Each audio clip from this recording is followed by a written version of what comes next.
નમસ્તે સ્ટુડન્ટ્સ, 11 સાયન્સમાં તમારું હાર્દિક સ્વાગત છે. હું doctor Viral Shah, biology lecturer, GUJCET, NEET અને NCERT ત્રણેય ગુજરાતી મીડિયમ, ઇંગ્લિશ મીડિયમ બંને હું ભણાવું છું. આશા રાખું છું કે તમે અત્યારે સ્વસ્થ હશો અને કેસીસ વધતાની સામે તમે બી તમારું ખાસ ધ્યાન રાખશો. હવે આજે આપણે ચેપ્ટર પહેલું બાયોલોજીનું સ્ટાર્ટ કરીશું.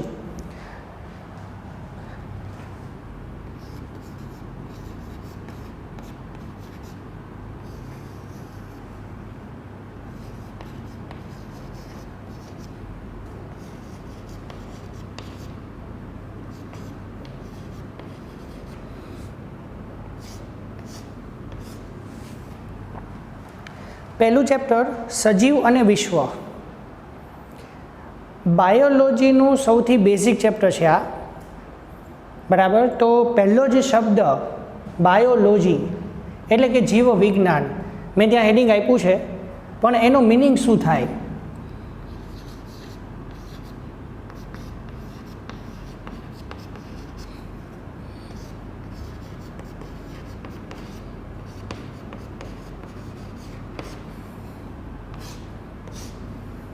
બરાબર. લોજી, ગમે તે શબ્દની પાછળ લોજી એટલે એનો વૈજ્ઞાનિક અભ્યાસ એવો મતલબ થાય. જેમ કે ફિઝિયોલોજી, બરાબર. એક્ઝામ્પલ આપ્યું ખાલી. તો લોજી એટલે વૈજ્ઞાનિક અભ્યાસ, અને બાયો આ એક ગ્રીક શબ્દ છે, બાયોસ એટલે સજીવ. તો સજીવનો વૈજ્ઞાનિક ઢબે અભ્યાસ.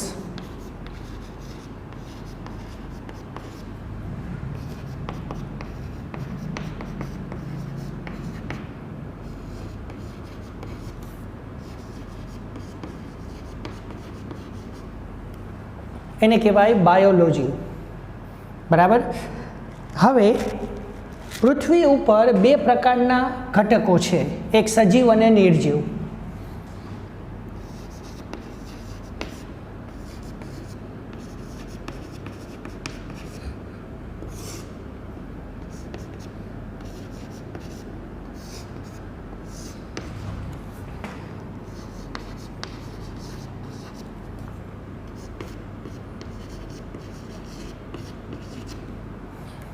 બહુ ઇઝી છે. સજીવ એટલે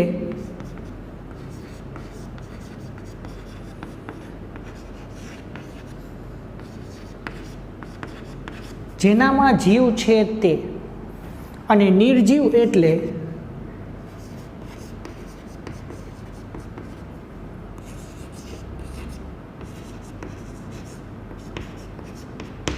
જેનામાં જીવ નથી તે.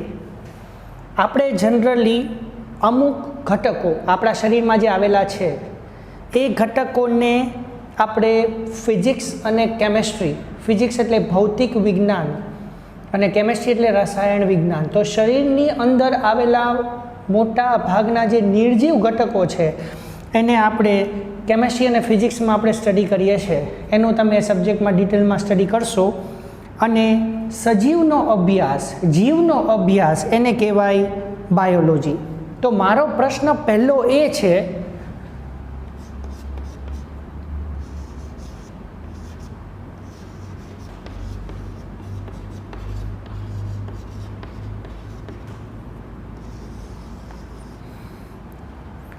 જીવ એટલે શું? હું તમને 12મા ધોરણની અંદર 7મા ચેપ્ટરમાં ઉત્ક્રાંતિની અંદર એ સમજાવીશ કે પૃથ્વી ઉપર પહેલો જીવ કઈ રીતે ઉદ્ભવ્યો. અત્યારે તમારે થોડી રાહ જોવી પડશે એના માટે. તો પહેલો ઇઝી ક્વેશ્ચન છે, પણ એનો આન્સર બહુ હાર્ડ છે. જીવ એટલે શું? જ્યારે આ પ્રશ્ન મગજની અંદર આવે ત્યારે આપણને એના ઘણા બધા પ્રશ્નો ઉદ્ભવે. તો આપણને એમ થાય કે જીવ એટલે હલનચલન કરી શકે, પ્રચલન કરી શકે. જીવ એટલે પાચન કરે, શ્વસન કરે, ઉત્સર્જન કરે, જેનું રુધિરાભિસરણ તંત્ર ચાલુ હોય. જીવ એટલે હરતું ફરતો ઘટક, અને નિર્જીવ એટલે સ્થિર ઘટક. એવો ઇઝી મિનિંગ ન નીકળે, પણ નીચેના અમુક ગુણધર્મો હું તમને કહું છું કે જે ઘટકની અંદર એ બધા જ ગુણધર્મો હોય, સ્ટેપ બાય સ્ટેપ આપણે જશું, એક એક મુદ્દા સમજશું. જે ઘટકની અંદર હું જે હવે મુદ્દા લખવાનો છું એ બધા હોય તો જ એને જીવ કહેવાય. બરોબર? તો જીવ હોવાના લક્ષણો કયા? જે ઘટક નીચેના દરેક લક્ષણોને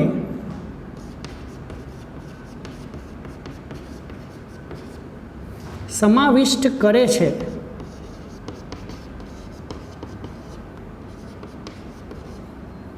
તેને જીવ કહેવાય. ચલો એક એક મુદ્દો સમજતા જઈએ. બરાબર? પહેલો મુદ્દો,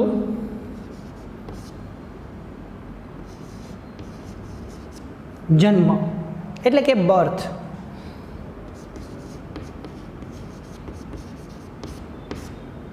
સમજો, દરેક સજીવનો જન્મ થયેલો છે. વિજ્ઞાનની અંદર 10મા ધોરણમાં તમે બેઝિક એવું ભણી ગયા હશો કે કોઈ પણ સજીવ કાં તો લિંગી પ્રજનન કાં તો અલિંગી પ્રજનનથી ઉદ્ભવે છે. દરેક સજીવનો જન્મ થયેલો છે. કોઈ પણ સજીવ અમર નથી, પણ એક સજીવ અમર છે, એનું નામ છે અમીબા. પ્રશ્ન એ થાય કે અમીબા અમર કેમ છે? એક કોષી પ્રાણી. એનું કારણ છે, નીટમાં પૂછાઈ ગયેલો એક કોમન પ્રશ્ન કે અમીબા અમર કેમ છે? તો એક અમીબામાંથી જ્યારે દ્વિભાજનની ઘટનાથી 2 અમીબા ઉદ્ભવે છે ત્યારે એ 2 અમીબાની અંદર પિતૃ પ્રાણીનું જે અડધું શરીર છે એ એની અંદર આવેલું હોય છે. એટલે પ્રાણીનું શરીર 2 ભાગમાં વિભાજિત થાય અને એ 2 ભાગમાં વિભાજિત થયા પછી ખૂટતો ભાગ નવેસરથી બને, એને આપણે અમીબામાં દ્વિભાજન કહીએ છીએ. 10મા ધોરણની અંદર અમીબામાં દ્વિભાજન તમે આકૃતિ સહિત ભણી ગયા છો કે સૌથી પહેલાં એની અંદર કોષ કેન્દ્ર વિભાજન થાય છે, પછી કોષરસ વિભાજન થાય છે અને એક અમીબામાંથી 2 અમીબાનું સર્જન થાય છે. તો દરેક સજીવનો જન્મ થયો હોવો જોઈએ અથવા દરેક સજીવની અંદર પ્રજનનની ક્રિયા હોવી જોઈએ, એવી રીતે આપણે કહીએ તો પણ ચાલે. તો બીજી વાત, પ્રજનનની ક્રિયા. પ્રજનન એટલે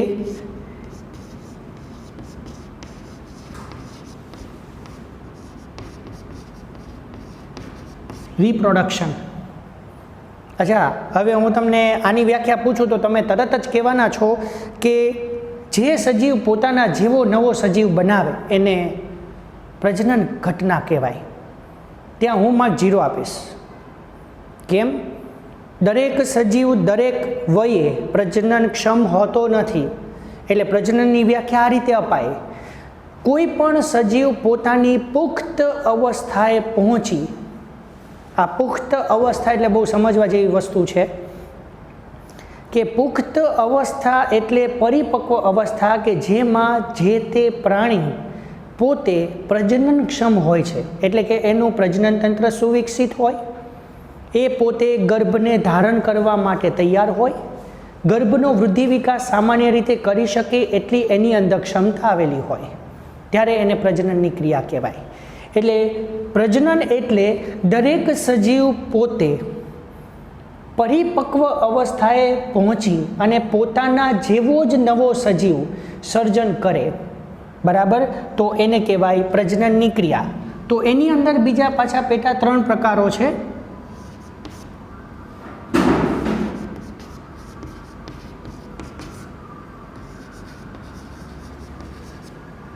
અલિંગી પ્રજનન એટલે કે એસેક્સ્યુઅલ રિપ્રોડક્શન. એટલે કે આની અંદર બહુ શોર્ટકટ લખીએ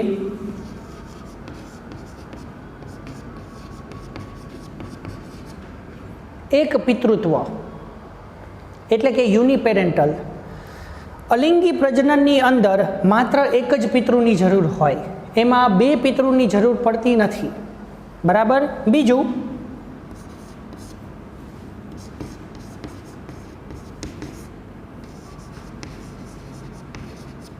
લિંગી પ્રજનન સેક્સ્યુઅલ રિપ્રોડક્શન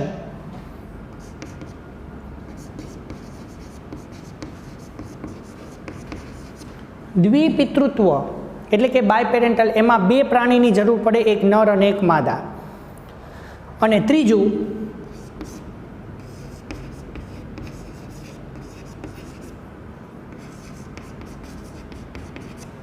સંજીવન શક્તિ અથવા પાવર ઓફ રીજનરેશન, બરાબર. અથવા બીજી રીતે કહીએ તો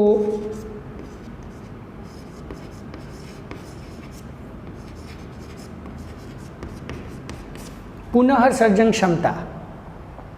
અચ્છા, જે સજીવ જન્મ લે છે એ મૃત્યુ પામેલા સજીવનું સ્થાન લે છે. કુદરતે જન્મની સાથે સાથે અંતમાં મૃત્યુ પણ આપ્યું, એ પણ એક આનું સજીવનું લક્ષણ છે, એ પછી તમને છેલ્લે કહીશ. જે સજીવ જન્મ લે છે એ મૃત્યુ પામેલા સજીવનું સ્થાન લે છે. અને કુદરત ઘણી બધી કુદરતી ઘટનાઓ એવી કરાવે છે જેથી કરીને વસ્તીની અંદર નિયંત્રણ જળવાઈ રહે છે. અત્યારે હાલમાં જન્મ દર વધારે છે, મૃત્યુ દર ઓછો છે, એટલે વસ્તી ગીચતા વધારે જોવા મળે છે. એવું આપણે પર્યાવરણની અંદર અમુક ચેપ્ટરની અંદર ભણશું. તો અલિંગી પ્રજનન એટલે એક પિતૃત્વ. ખાસ એના માટે એક બે મુદ્દા કહી દઉં.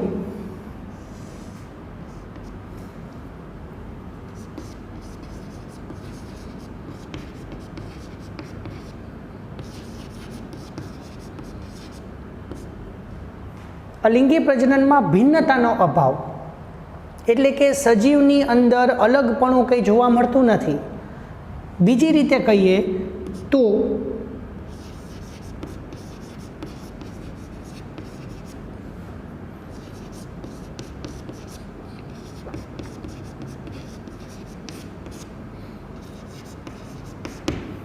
આબેહૂબ નકલ એટલે કે ક્લોન બને. જેમ કે આપણે હમણાં મેં તમને વાત કરી કે એક અમીબામાંથી બે અમીબાનું નિર્માણ, દ્વિભાજનની ઘટના. તો એની અંદર ઉત્પન્ન થતા અમીબાની અંદર કોઈ ભિન્નતા જોવા મળતી નથી, વિવિધપણું જોવા મળતું નથી. તે પોતાના પિતૃ જેવા જ આબેહૂબ હોય છે અને એના જેવી જ નકલ ધરાવે છે, એટલે એને ક્લોનિંગ પણ કહી શકાય. તો આ એક મુદ્દો ધ્યાન રાખવા જેવી વસ્તુ. લિંગી પ્રજનનની વાત કરીએ તો લિંગી પ્રજનનમાં આનું ઊંધું.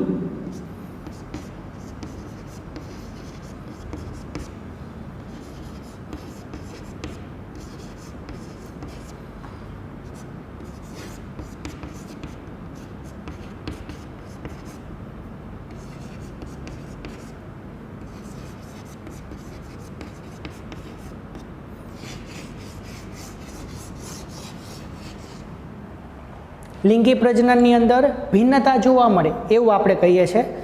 તો લિંગી પ્રજનન કરતા સજીવો જે છે એ સંભાજન અને અર્ધીકરણ જેવી ઘટના કરાવે છે શરીરની અંદર, બરાબર. તો અર્ધીકરણની અંદર એક ઘટના વ્યતિકરણ એક શબ્દ આવશે, 10મા ચેપ્ટરમાં ભણશું આપણે.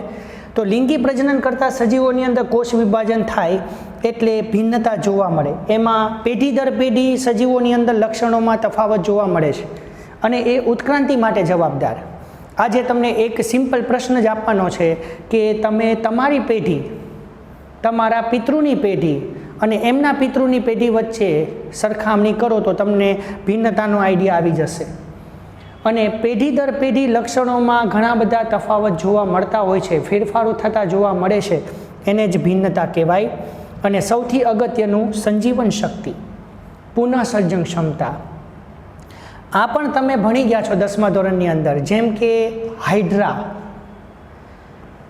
પ્લેનેરિયા, તારા માછલી, આવા સજીવો પોતાના આખા શરીરનું પુનઃસર્જન, નવેસરથી નિર્માણ કરી શકવાની ક્ષમતા ધરાવે છે. જેમ કે પ્લેનેરિયાના તમે શરીરના 5 ટુકડા કરો, કોઈ એક ટુકડો પસંદ કરો તો બાકીના 4 ખૂટતા ટુકડા એ પોતે જાતે નવનિર્માણ કરે છે. એને પુનઃસર્જન ક્ષમતા કહેવાય, સંજીવન શક્તિ કહેવાય, બરાબર. તો આ રીતે પ્રજનન એક સજીવનું ખાસ લક્ષણ છે એમ કહી શકાય. ત્રીજો મુદ્દો,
જુઓ, ચયાપચય એટલે કે મેટાબોલિઝમ દરેક સજીવનો શરીરમાં દેહ ધાર્મિક ક્રિયા કરવાનો ગુણધર્મ છે. આપણે એમ કહીએ શ્વસન, પાચન, ઉત્સર્જન, રુધિરનું પરિવહન, હલનચલન, પ્રચલન આવી ઘણી બધી શરીરની અંદર થતી દેહ ધાર્મિક પ્રક્રિયાઓ એને ચયાપચય પ્રક્રિયાઓ કહેવાય. ચયાપચય એટલે મેટાબોલિઝમ. એમાં બે પ્રક્રિયા, ચય અને અપચય. ચય એટલે શક્તિગ્રાહી ક્રિયા, જે ક્રિયા દરમિયાન શક્તિનો ગ્રહણ થાય છે એને કહેવાય એનાબોલિઝમ. એને સર્જનાત્મક પ્રક્રિયા પણ કહેવાય કે એમાં કોઈ અણુનું સર્જન થાય છે. જેમ કે દાખલા તરીકે પ્રકાશ સંશ્લેષણની અંદર, પ્રકાશ સંશ્લેષણની વ્યાખ્યા તમને ખબર હશે કે સૂર્યપ્રકાશની હાજરીમાં વનસ્પતિના પર્ણમાં ક્લોરોફિલની મદદથી કાર્બન ડાયોક્સાઇડ અને પાણી જોડાઈને ગ્લુકોઝ બનવાની ક્રિયા થાય. તો કાર્બન ડાયોક્સાઇડ અને પાણી જોડાઈને ગ્લુકોઝ બને છે, તો બને એને સર્જન કહેવાય. એટલે કીધું આપણે પ્રકાશ સંશ્લેષણ. બરાબર. શક્તિ ત્યાગી ક્રિયા એટલે કે કેટાબોલિઝમ. એ દરમિયાન શક્તિનો ત્યાગ થાય છે, શક્તિ દૂર થાય છે. જેમ કે શ્વસન. આપણે બહુ સિમ્પલ, શ્વસન પણ એક સજીવનું લક્ષણ છે. એમાં તમને ખબર હોય તો જારક અને અજારક શ્વસન. જારક શ્વસનમાં સજીવને ઓક્સિજનની જરૂર પડતી હોય છે, અજારક શ્વસનમાં જરૂર પડે નહીં. તો શ્વસનની પ્રક્રિયા દરમિયાન આપણા શરીરની અંદર જે ઘટક છે એ તૂટી અને એના બંધમાં જે ઉર્જા છે એ આપણને ઉર્જા આપે છે, તો એને વિઘટનાત્મક પ્રક્રિયા કહેવાય, તૂટવાની ઘટના કહેવાય. બરોબર. તો આ ચયાપચયની બેઝિક માહિતી. હવે એના MCQની ડિસ્કશન કરીએ, અંદર જ ટોપિક છે.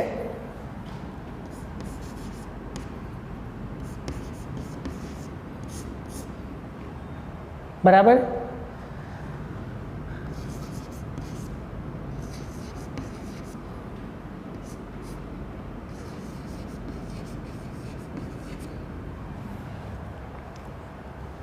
જો ચય પ્રક્રિયા અપચય કરતાં વધે તો એને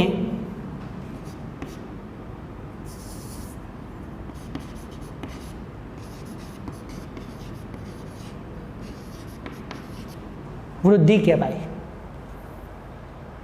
બરાબર. જો વિઘટનાત્મક પ્રક્રિયા કરતાં સર્જનાત્મક પ્રક્રિયા વધારે હોય તો વૃદ્ધિ થાય. આમ તો વૃદ્ધિ અને વિકાસ બંને જુદા જુદા શબ્દ છે. વૃદ્ધિ એટલે કોષોની સંખ્યામાં વધારો થવો અને વિકાસ એટલે પરિપક્વતા આવવી. આપણે બહુ બેઝિક બે શબ્દ કહી દઉં તો શારીરિક વૃદ્ધિ અને માનસિક વિકાસ, આ બંનેની અંદર તમને આઈડિયા આવી જશે. પણ ખાસ ધ્યાનમાં રાખજો કે વૃદ્ધિ અને વિકાસ બંને સરખા નથી. તો જો ચય પ્રક્રિયા અપચય કરતાં વધે તો વૃદ્ધિ થાય. એટલે બીજો એક MCQ આની ઉપરથી જ છે.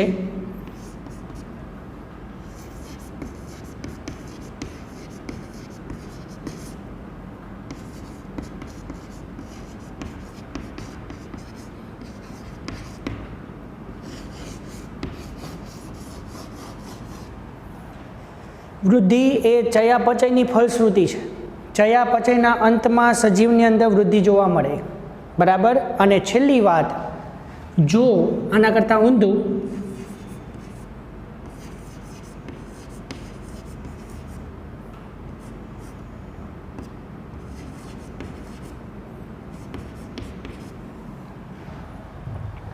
જો અપચય ક્રિયા ચય ક્રિયા કરતાં વધે એટલે કે વિઘટન થવાની ઘટના સર્જન થવા કરતાં વધે તો